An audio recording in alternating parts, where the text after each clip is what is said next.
Ieri sera un folto gruppo di cittadini, nonostante l'allerta meteo, ha voluto ricordare la scomparsa di Patrizia Russo, uccisa dal marito in provincia di Alessandria. Nella chiesa della Badiola, nel pieno centro storico di Agrigento, dove è cresciuta la vittima, si è pregato per la povera Patrizia, ma anche per il marito Giovanni. Alla veglia di preghiera era presente anche il figlio della vittima, Francesco, che ha lanciato una sottoscrizione per aiutare nell'affrontare la spesa per il rientro della salma in Sicilia e per l'organizzazione del funerale. Le interviste. Sì, questa sera ci siamo dati appuntamento proprio in questa chiesa per rendere omaggio a Patrizia, una donna amata, rispettata da tutti noi, la cui vita è stata tragicamente spezzata dalla violenza.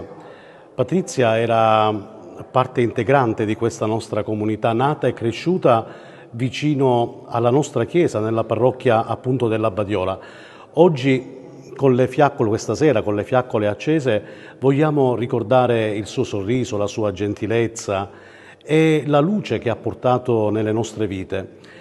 Questa fiaccolata evidentemente non è solo un momento di ricordo, ma anche un atto di protesta contro il femminicidio, una piaga che, come ben sappiamo, ahimè, continua a colpire tante donne nel nostro Paese.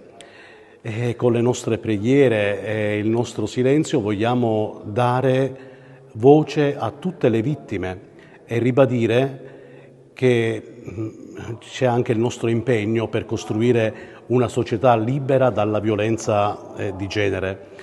E mentre ci stringiamo nel ricordo di Patrizia, che la sua memoria possa ispirarci a lottare per un futuro in cui nessuna donna debba più subire la stessa sorte.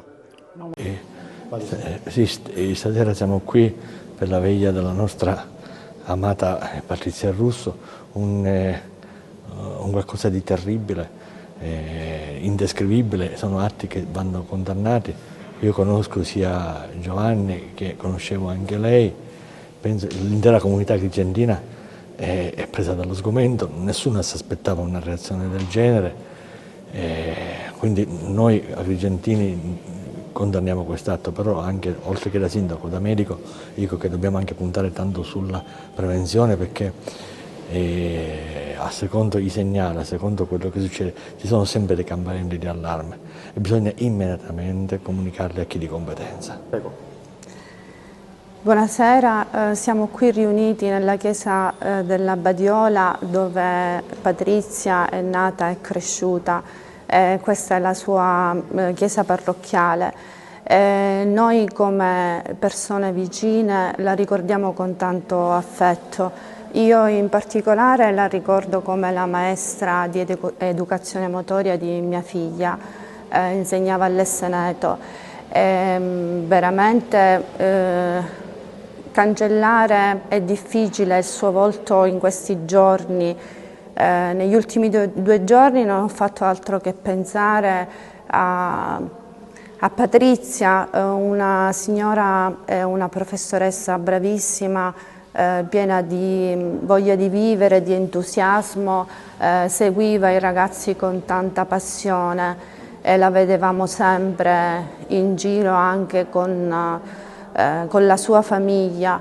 Purtroppo queste sono delle tragedie che a volte non hanno una spiegazione, però ci dobbiamo affidare alla provvidenza. Mi auguro e sicuramente sarà così, che il Signore possa accogliere Patrizia nella casa del Padre, insomma, diciamo stare per tutta la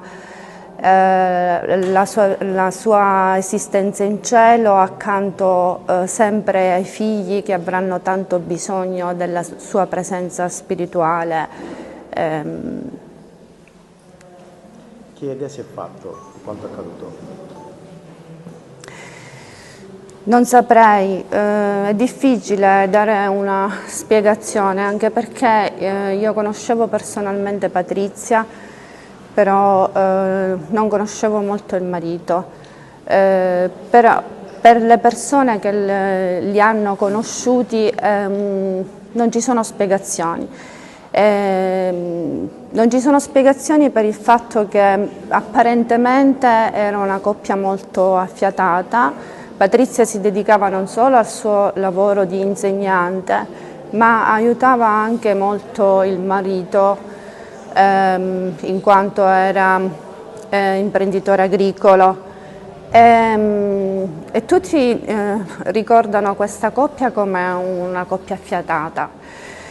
Quindi non saprei darmi una spiegazione, forse follia, non si può dire altro, sono momenti di follia, di pura follia.